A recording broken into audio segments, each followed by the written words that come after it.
Alright, so off the back, looks like this thing's all cracked.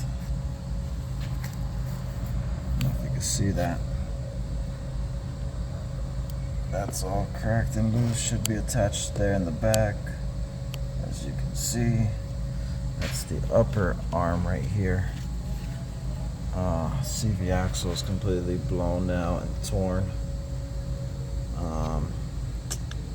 Let's see. Oh, this is interesting. The sway bar link. Where the sway bar link connects to here on top, it's all bent. It's gonna need a new sway bar link.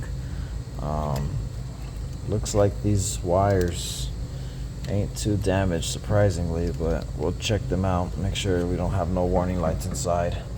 But this actually goes right behind here. I'll show you on the other side what it's supposed to look like. Okay, so what you saw on the other side that broke is supposed to look like this.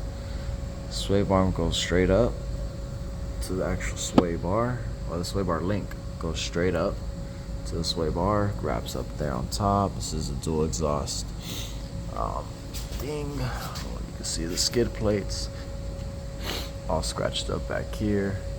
It's supposed to go here with the sway bar link. You can just see, it looks like it's actually been in a wreck before as well. They got some wrecking yard parts. You can tell by the writing on it, that's not original.